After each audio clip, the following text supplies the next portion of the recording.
She laughed as if she hadn't just shattered me in front of everyone. I remember watching the dessert fork spin slowly on the table, still clutched in my hand. I wasn't even breathing, just sitting there, eyes locked on nothing, heartbeat pounding so hard I thought it would shake the wine glasses. There was this strange silence around me, people laughing, chatting, clinking drinks, but in my head, it was pure, static white. "Come on, Jonas, it was just a joke," she said again, nudging me under the table with her pointed heel, as if poking a dying animal. "Don't go all fragile on me now." Fragile? That was the word she used. I stood up. Not dramatically. Not storming out. Just stood up. Quietly. Left my jacket. Left my untouched plate of overpriced halibut. Didn't say a word. Didn't even look at her. My legs moved on their own, past the rows of tables, past her friends and coworkers whispering into their wine glasses. And I kept walking. Out of the restaurant. Out of the evening we were supposed to celebrate. Out of the role I've been playing for 8 years. The air outside was sharp, colder than expected for spring.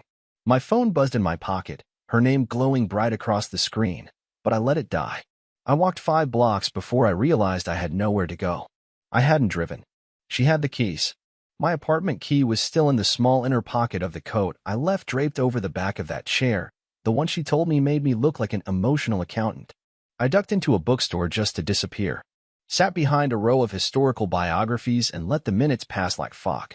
I think that was the first time I allowed the question to fully form in my head. Who the hell am I when I'm not her husband? The answer? A man who hasn't been seen, heard, or respected in a very long time. Because that night, like so many before it, my wife turned me into a party trick. A joke. And this time, she didn't even flinch when the punchline landed. I'd been preparing for that dinner for 2 weeks. Ironed my own shirt. Practiced casual conversation lines in the mirror. I even bought special insoles because she said I walked like a cartoon duck when I got tired. The whole night was supposed to be about her promotion, but also a chance for me to finally fit in with her work crowd. Instead, she told the table that I once cried during a commercial about recycling. And the room held. I didn't correct her. I didn't remind her it wasn't a commercial, it was a documentary about sea turtles choking on plastic. I didn't tell them that I cry because I feel too much. Not because I'm weak. I just sat there. Like always.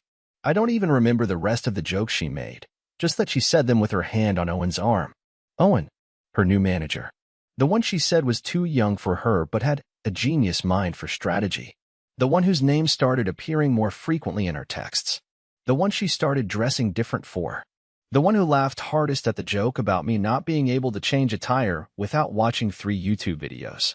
But what they didn't know, what she didn't know, was that earlier that day, I'd already found the messages.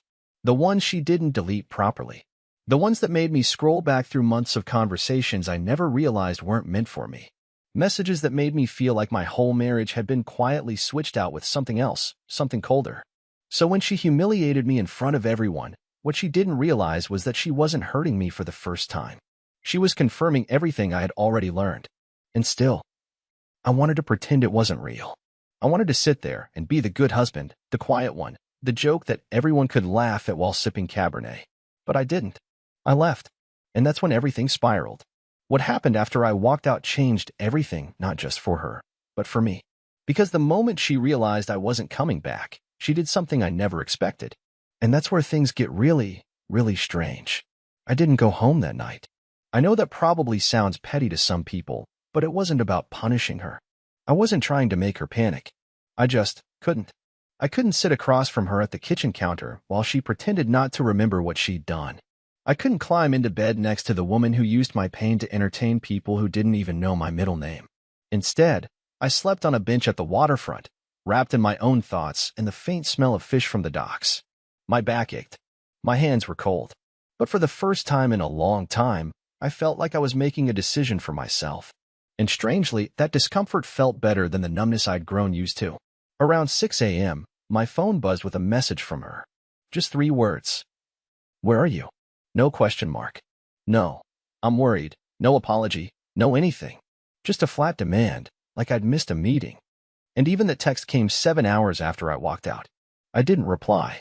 I went to my brother Nolan's place instead. He lives above a failing nail salon and survives mostly on energy drinks and expired cereal, but he's the only person I know who won't ask questions until I'm ready. He handed me a blanket, offered me the couch, and didn't say a word when I sat down and immediately burst into tears. That kind of silence is rare and healing. By the time I finally got the courage to check my phone again, I had 8 missed calls from her, 3 voicemails, and this part still rattles me, a message from her mother. Her mother, who has never texted me in the entire 8 years we've been married. It just said, "You're embarrassing her. Whatever this is, deal with it privately." That message hit like a punch to the gut. Not because it was mean, but because it was expected. That's how it's always been with Rena. She breaks the rules. I suffer in silence. If I speak up, I'm weak. If I walk away, I'm selfish. And when I finally put up a boundary, I'm the villain. I didn't respond to any of them. Instead, I opened her messages again, the ones I'd found the day before the dinner. The ones that showed me exactly how far gone she already was. It started with little things, of course. They always do. A laughing emoji. A compliment from Owen, her manager, on her new blazer. Then her replying with, "You have good taste," winky face. That was 6 months ago. I scrolled further. Compliments turned into inside jokes. Inside jokes turned into personal photos. Not nudes, nothing explicit. But the kind of photos you send when you want someone to notice how you're posing. Then there was a message that stopped me cold. It was a screenshot she'd taken of my Google Calendar, where I'd blocked off time for therapy, something I'd been quietly doing to manage my anxiety. She sent it to him with the caption, "Guess he needs a whole hour to recover from grocery shopping, LOL. And Owen replied, "Poor guy. You must feel like you're raising a third child." I don't know how long I stared at that message. My fingers went numb. My mouth was dry. I wasn't even angry. I just felt erased. Like I'd spent years trying to be enough for her, only to be reduced to a side character in her private comedy. I remember whispering to myself, I think she actually hates me. That's what started the spiral. That's what made me think maybe, just maybe, this wasn't just emotional neglect. Maybe there was more. So I started digging. And what I found next is something I've never told anyone. Not Nolan. Not my therapist. Not even myself. Really, not out loud. Because it's the moment I realized I was married to someone who had built a second life right next to mine, and I never noticed. It started with a name. Theo. I didn't recognize it at first. It wasn't in her phone, at least not obviously. But there were receipts from Venmo payments labeled Dog Park, Book Club, and Brunch. We don't have a dog. She doesn't read fiction. And she sure as hell hasn't brunched since the pandemic started. Theo was a pseudonym. But the number was real. And it connected to an Instagram account under the name Tom_Rocks, where the profile photo was of a man maybe 10 years younger than us. Muscular. Carefree. Always grinning into the sun with a guitar or a beer in hand. Buried in his tagged photos, past the beach shots, past the festival pictures, I found one that made my knees go weak. It was a photo of the back of Rena's head.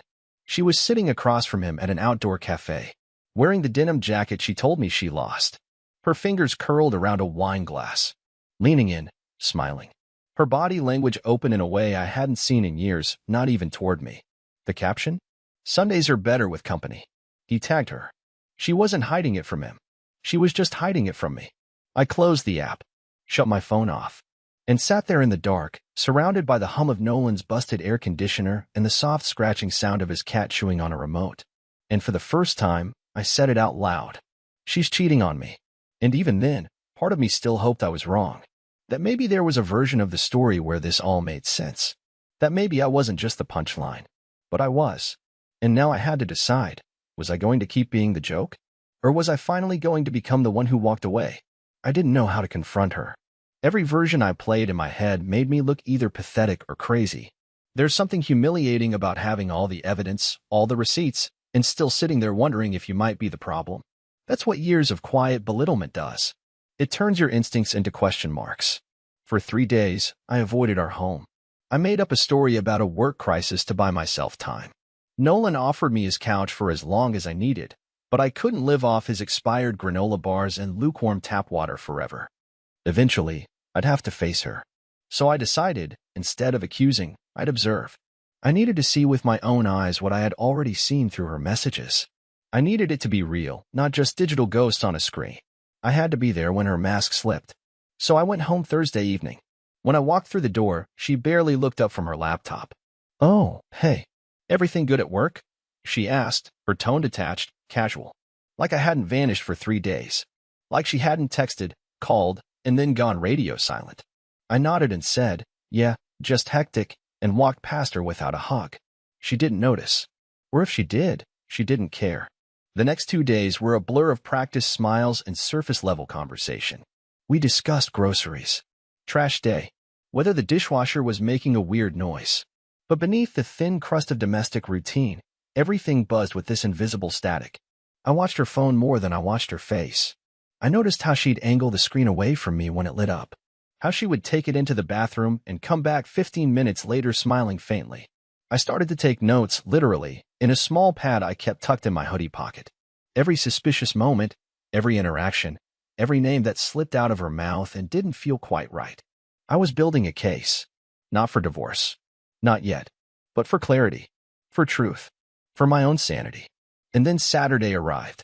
That morning, she told me she was meeting Jenna from Pilates for coffee. Jenna, who I hadn't heard her mention in months. Jenna, who she once said moved to Phoenix or some *T. I told her to have fun, then waited precisely 10 minutes after she left before I followed. I didn't even have a plan. I just knew that if she was lying again, I needed to see it for myself. I took Nolan's car. Mine was too recognizable. I stayed back, far enough to not be obvious, close enough to track her. She didn't go to any cafe. She drove past downtown, then into a neighborhood I didn't recognize, trendy, loud, with overpriced juice bars and murals of abstract foxes on the walls. She parked in front of an apartment building I'd never seen. She didn't text anyone, didn't pause. She just walked in like she'd done it 100 times before. I waited, and 20 minutes later, he stepped outside. Theo, Tom, whatever the hell he called himself. The guy from Instagram. The one with the smug grin and the arms that looked like they'd been grown in a lab specifically for hugging other men's wives. He came out, laughed at something on his phone, and then walked 2 blocks to a food truck like it was the most normal Saturday in the world. I should have confronted him. I should have stormed into that building and demanded to see her. I should have kicked the stupid food truck and set the sidewalk on fire. But I didn't. I sat in Nolan's rattling Honda Civic and just stared at the empty doorway, trying to process what it meant that my wife had disappeared into someone else's home like it was a second skin. I waited 2 hours. When she finally came out, she looked different. Not physically. But there was something in the way she carried herself, lighter, freer, like she had left behind the weight of being my wife inside those walls. She didn't even look around. Just got in her car and drove off, humming with the windows down like she was 17 again. I didn't follow her. I drove back to Nolan's. And I cried. Not the kind of crying you do when something sad happens. The kind that comes from watching the lie unravel right in front of you, from realizing the person you've been building a life with has been carving escape tunnels through your trust for months. I called in sick to work the next day. Sat in the dark, phone in hand, staring at her contact photo. I scrolled through old texts, photos from our last vacation, her saying "I love you" with 3 exclamation points, her laughing at my terrible pancakes. None of it looked real anymore. It all felt retroactively fake, like she had been writing a script while already auditioning for the next show. But the worst part? I still wanted her to love me. Even after all of it, part of me still wanted her to walk through the door, fall to her knees, admit everything, and beg for forgiveness.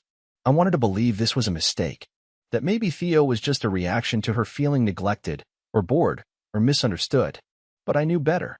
And then, that night, I got an email. From a name I didn't recognize. No subject line.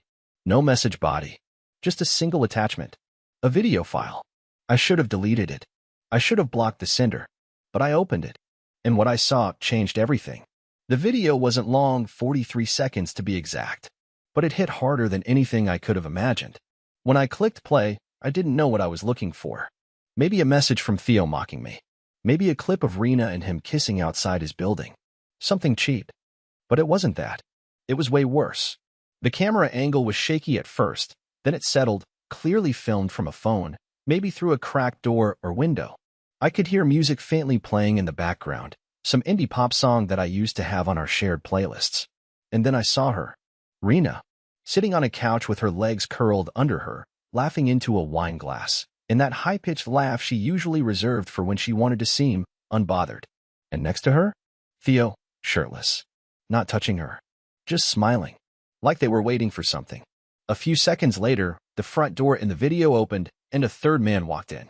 Tall, mid-30s, scruffy beard, wearing a gray hoodie. Rena immediately got up, kissed him on the cheek, then turned back toward Theo and raised her glass. "Don't worry," she said. "He's way more fun than my husband. This one doesn't flinch when I make a joke." They all laughed. The man she kissed dropped a bag of takeout on the table and sat beside her, wrapping an arm around her waist like it was second nature. Like he had done it 100 times before. I stared at the screen, unable to breathe, unable to even blink. I watched as my wife, my actual, legally married wife, leaned into two different men like she was playing musical chairs with her own loyalty. It wasn't just that she was cheating. It wasn't just that she was lying. It was how comfortable she was in that moment. Like there was nothing to hide. Like the version of her that lived with me was just a decoy for public appearances. Like this was the real her, and I was some dull character she'd written off halfway through the book. The worst part? Her laugh. That same shrill, sarcastic laugh she used at that dinner. I used to think it was her defense mechanism, her way of surviving corporate dinners and fake social circles. But now I realize it's who she chooses to be when she feels powerful, when she's in control. And in that room, with those two men, she was in complete control. I watched the clip again, not because I wanted to, but because I needed to believe it.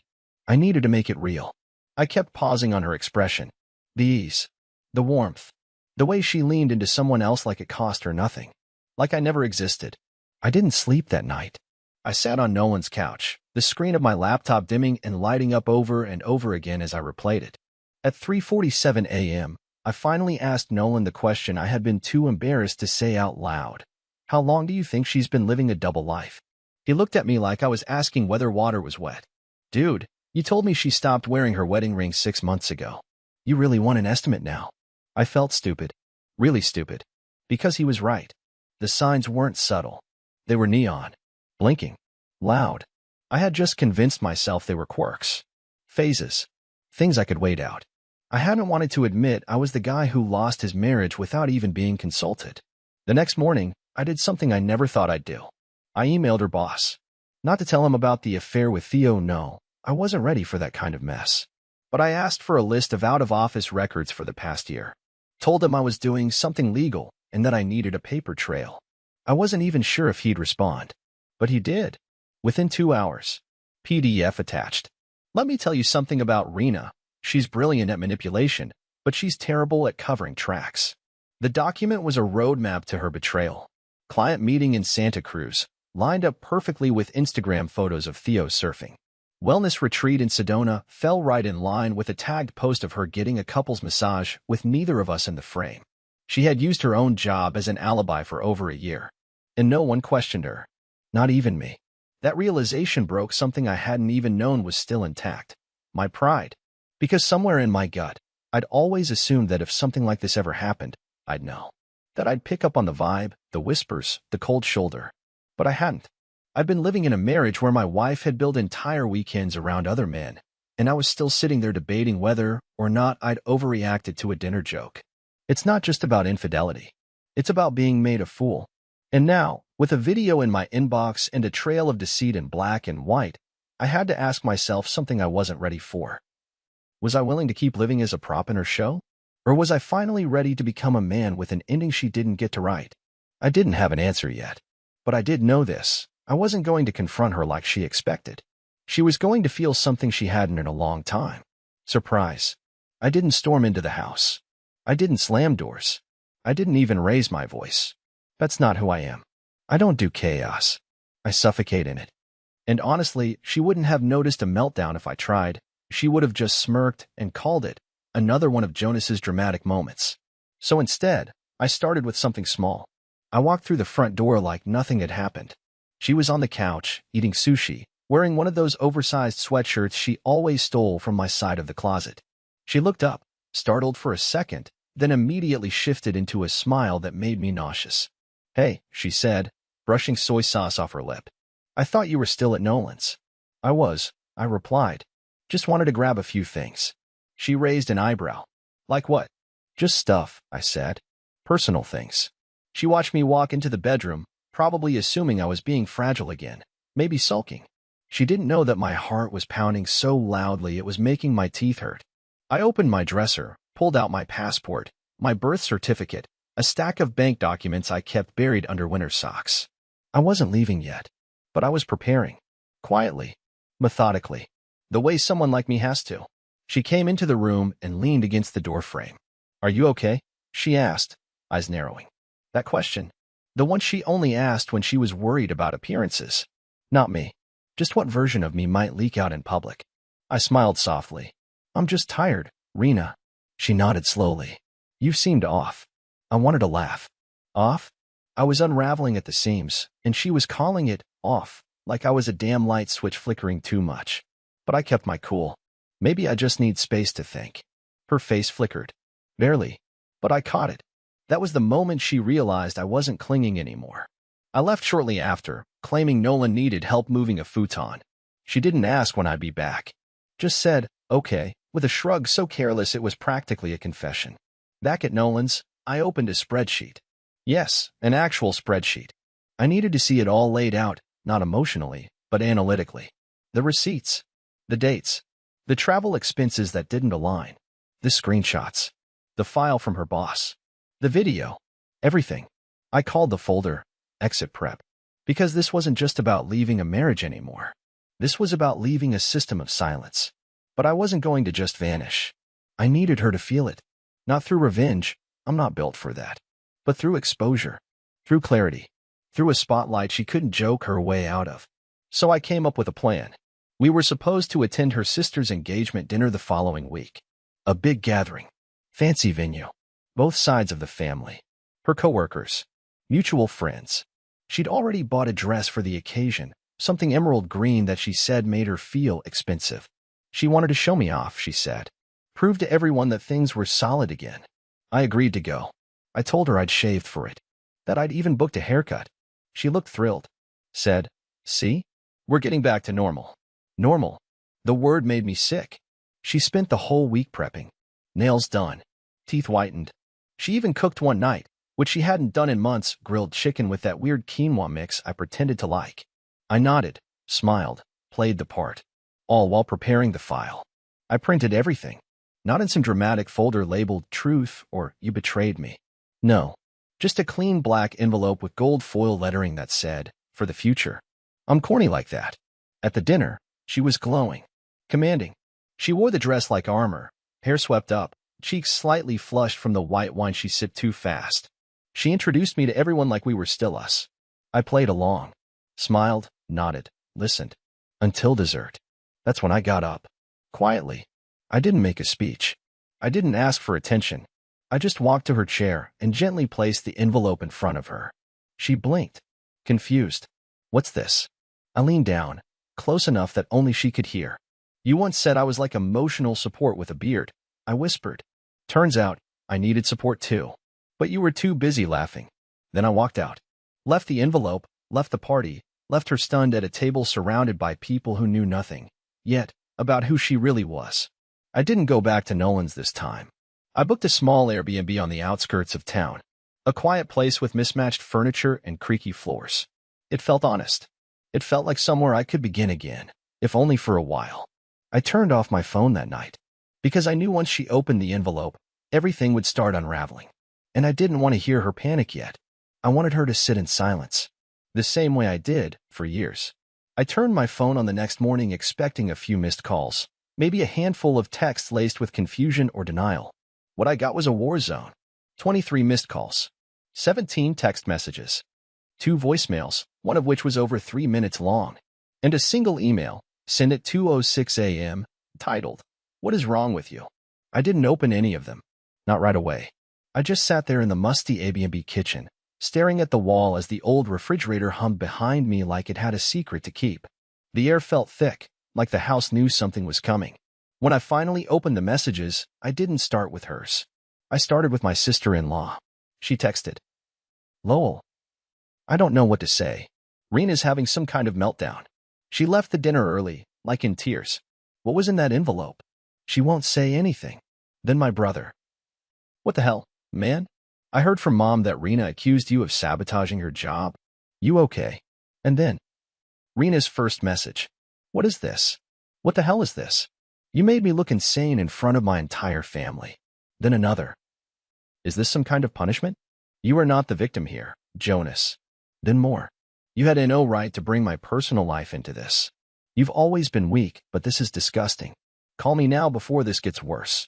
And then the one that told me everything I needed to know. You're ruining everything. I can't fix this if you go nuclear. She wasn't sorry.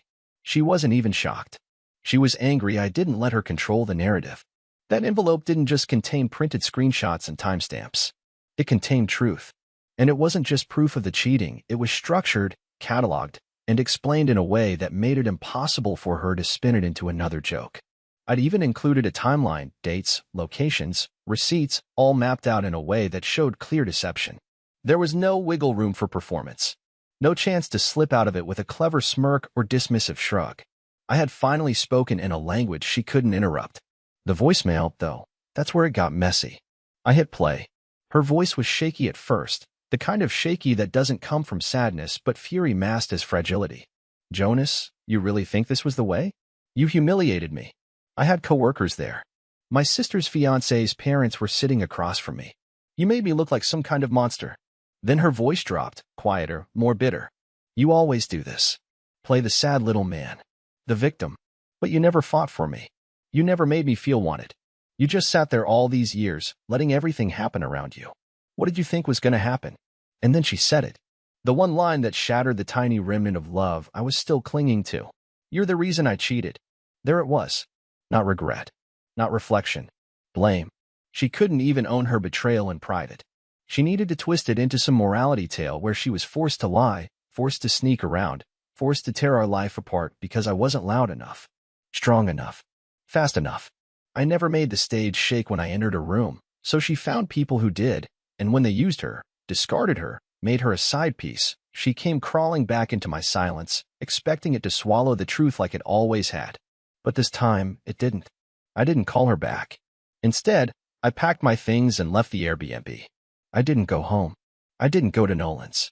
I drove 2 towns over and checked into a roadside motel under my middle name. I needed air. I needed space. I needed to think without her shadow moving across the room. And that's when something unexpected happened. A notification. Email. From Theo. The subject line, "We need to talk."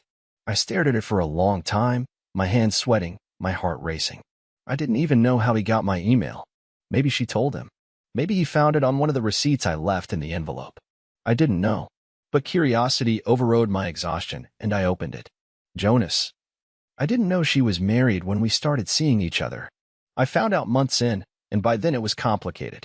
I ended things weeks ago, well before your note at the dinner. She told me you were separated but living together. I believed her. Stupidly. I'm not proud of any of this. But I thought you deserved to hear it from me.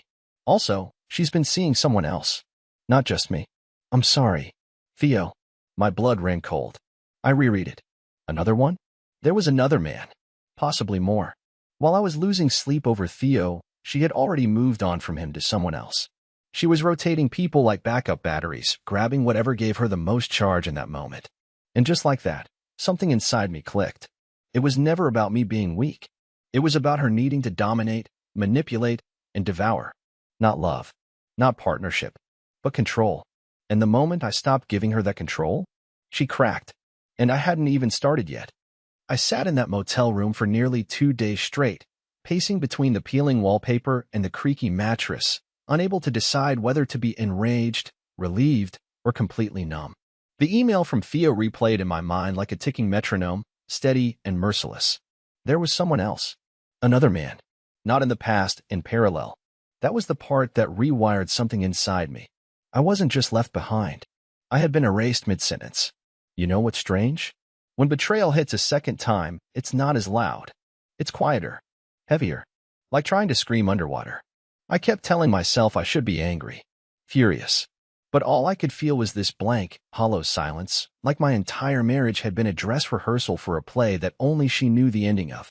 The second man's name wasn't in Theo's email. But I was done guessing. I opened our shared desktop at the house remotely through my cloud login, something she had forgotten I could do. Rena was never careful with files.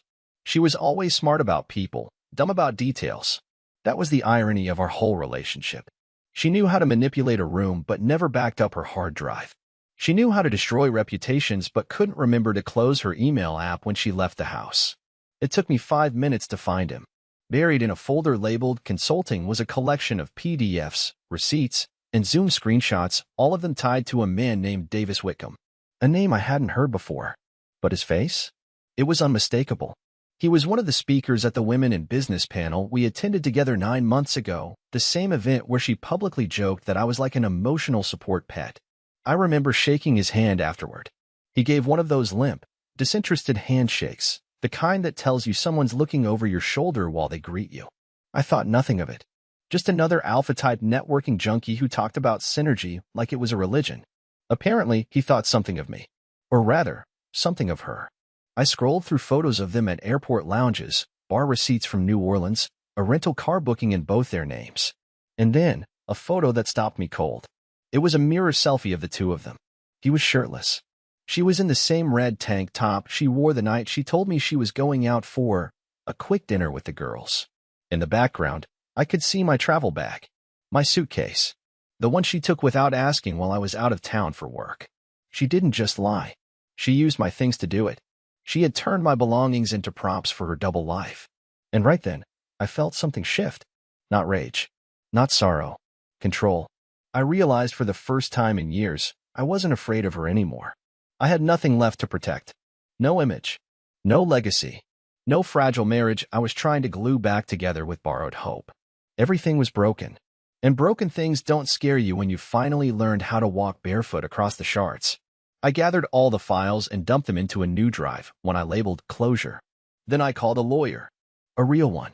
Not a friend of a friend who offers casual advice over drinks. A serious, contract-shredding, paper-burning divorce attorney named Eliza Silver. She didn't blink when I said I had evidence. She didn't flinch when I said I wanted no negotiation. "You're done trying to make her understand," Eliza said, flipping through my folder during our first meeting. "Now you make her watch the fallout." She advised me not to confront Rena yet. Not directly. "You're not here for a soap opera," she said. "You're here to end a transaction." It was brutal, cold, and exactly what I needed. But just when I thought I had everything under control, something else happened. I received a message from someone I hadn't heard from in 5 years. My ex-fiancée. Her name's Talia. We hadn't spoken since Rena and I got engaged. She had moved overseas, started a new life, and I'd buried that chapter so deeply I forgot it even had loose ends. Her message? "Hey, this might be weird, but I saw something on Facebook. Rena posted a photo last year from Prague. She was with a man named Davis, I think. I recognized him. He used to date my old college roommate. He's, bad news, Jonas. I think you should know she's not his first affair. He's done this before. He targets women in relationships. Married ones. I didn't know you were with her." "I'm sorry." My fingers went cold on the screen. So this man, Davis, wasn't just some accidental connection. He was a predator. A pattern. And Rena? She wasn't the first, just the next. That's when I realized something darker. This wasn't just about infidelity. Or loneliness. Or ego. It was about addiction. She was addicted to the validation, the danger, the fantasy. She was addicted to escaping me, not because I was cruel, but because I was steady, kind, predictable, safe. And none of those things sparkle when you're constantly chasing the thrill of being someone else. I didn't respond to Talia's message. I just sat there, staring at my reflection in the motel mirror, wondering how I had been so blind. But not anymore. Because I knew what I had to do. I wouldn't scream. I wouldn't fight. I wouldn't beg. I would let her arrive at the finish line and find it already closed. The morning I filed the divorce papers, the sky was clear in a way I hadn't seen in months. I remember standing outside the courthouse with my coffee still warm, holding a manila folder that didn't shake in my hands for the first time. I had spent so many nights thinking I'd break the day I signed those documents, but I didn't. I stood there, whole, still dented, still recovering, but whole. Rena didn't take it well. The moment she received the official filing, she tried to call. I didn't answer. Then came the emails. The ones where she suddenly remembered how to be sweet. She sent me a message titled, "Please don't do this." And inside it was a photo of the two of us at a fair, years ago, laughing with our heads pressed together, back when we still believed the world was small enough to control. "I was stupid," she wrote. "But you were too quiet, Jonas. I didn't know what you needed." I didn't reply. Because it wasn't my job to teach someone how not to hurt me. She begged to meet. Said she didn't want things to end this way. Even offered to go to therapy this time. But that's the thing about people like her, They only offer healing when they feel abandoned, not when they're the ones doing the damage. I didn't ghost her. I just ended it differently than she expected. One last message. One sentence. Thank you for freeing me from the version of myself I thought I had to be for you. That was it. She didn't reply. And I think, for the first time in our marriage, she finally heard me. The silence that followed wasn't empty. It was freeing. No more explaining my emotions like legal briefs. No more waiting to be ridiculed for crying during documentaries or panicking over canceled plans. No more needing to be fun, or loud, or more like Owen, or less like Jonas. I moved out of state quietly. Not far. Just far enough to breathe. I got a job doing digital records management for a nonprofit that rescues old libraries from budget cuts. It sounds boring, maybe. But every day I scan books, organize memories, and keep quiet systems running. It's not glamorous, but for once, I don't feel like I have to shrink to fit my own life. I adopted a dog. Her name is Maple. She's scared of plastic bags and barks at rainbows on the wall, but she curls up beside me every night like I'm the center of her world. And you know what? That's enough. I started going to therapy. Real therapy. Not the kind you pretend to go to so your partner thinks you're improving. I learned that being sensitive doesn't mean being weak. That setting boundaries isn't the same as being cold. That leaving isn't failure, sometimes. It's the first true act of love toward yourself. A few weeks ago, I ran into someone at a used bookstore. Her name's Hallie. She was wearing paint-stained jeans and a ponytail that kept falling apart while she browsed the fiction section. We struck up a conversation over a copy of East of Eden, and she told me she teaches at a school for kids with behavioral disorders. She asked what I do. I said, I restore what others forget. She smiled. That's beautiful. We've met for coffee 3 times since then. She doesn't interrupt when I talk. She asks questions. Real ones. And when I told her I once got mocked by my wife for crying during a sea turtle documentary, she said, sea turtles are amazing. I cried when I saw one stuck in plastic too. I'm not rushing into anything. I'm still healing.